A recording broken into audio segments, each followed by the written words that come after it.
Begini Pak, banyak agama memang menjanjikan mati masuk surga.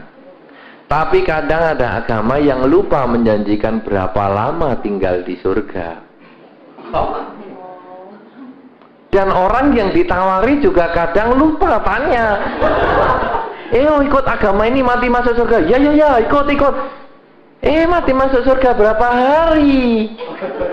Ini yang lupa ditanya. Nah, kenapa demikian? Karena agama Buddha melihat surga itu walaupun umur makhluknya panjang, tetapi tetap tidak kekal.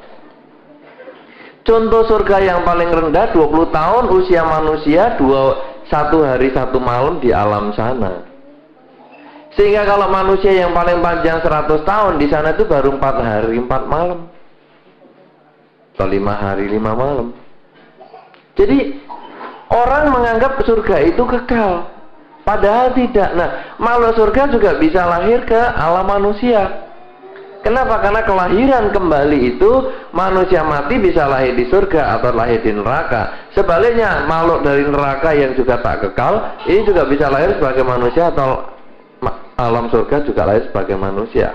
Di dalam Dharma manusia ini diklasifikasikan. Klasifikasi yang pertama, jenis yang pertama adalah manusia tiracano.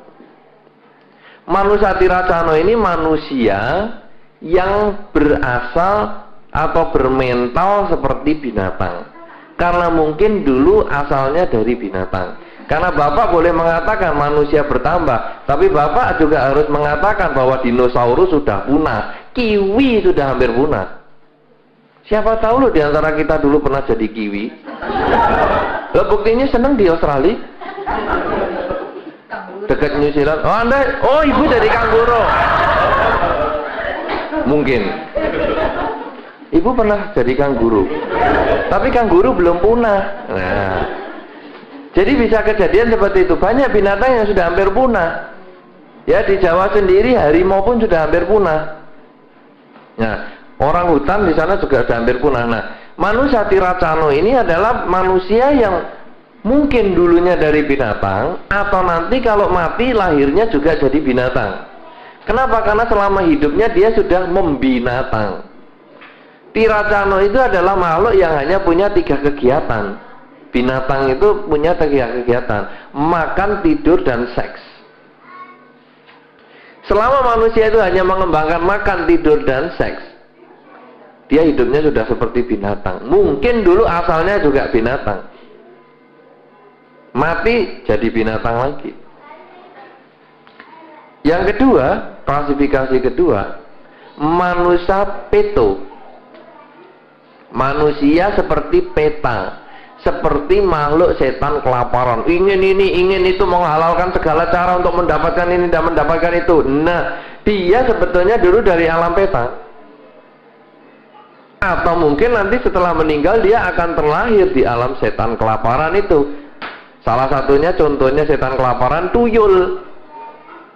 Bapak kenal yang namanya tuyul? Pernah kenal, Pak? Enggak. Dia bilang dari tuyul lagi. Ya.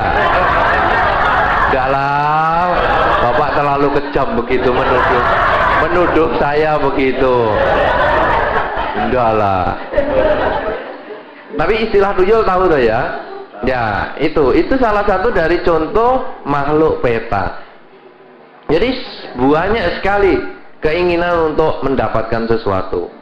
Nah, manusia tiracano atau makhluk manusia seperti binatang. Manusia peto adalah makhluk manusia yang seperti setan kelaparan. Yang ketiga adalah manusia manusu. Manusia yang ya seperti manusia umum-umum. Kita kecil ditanya mau apa? Kalau sudah besar, ya karena sekarang kecil ya nanti maunya besar. Di sekolah ditanya, sekolah maunya apa? Ya teman-teman sekolah ya sekarang kita harus sekolah.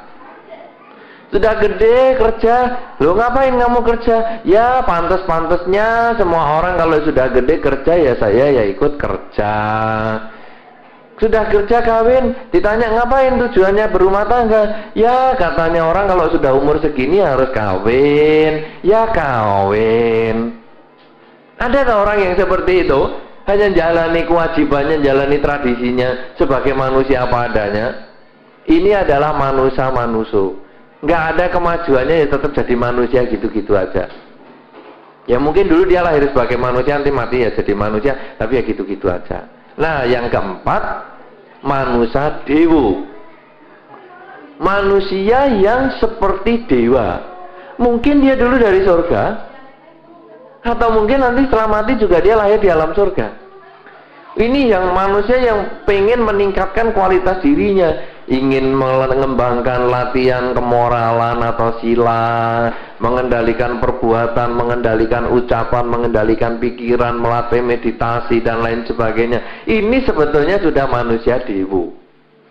Karena itu kalau kita tadi sudah latihan meditasi, ya nanti sore kita latihan sebentar lagi, sebenarnya kita sudah belajar jadi sedikit manusia dewa. Karena mungkin kita manusia yang bermacam-macam wataknya, tapi dengan mau bermeditasi, mencoba menjadi manusia dewa, meningkatkan kualitas diri kita. Kalaupun dulu kita bukan sebagai dewa, mati pun nanti mudah-mudahan bisa lahir sebagai dewa di alam surga. Nah, karena bermacam-macam jenis inilah manusia itu jadi banyak. Karena mungkin ada yang dari binatang yang punah itu ke sini, mungkin alam peta yang ke sini, mungkin alam manusia juga ada yang mati perang dan sebagainya juga ke sini, juga para dewa, para dewi yang lahir dari alam surga mati juga ke sini. Itulah yang membuat manusia menjadi banyak. Gitu ya Pak ya? Ya. Jangan takut Pak kalau ngomong tuyul kenal gitu aja. Kan punya kartu nama tuyul, punya itu.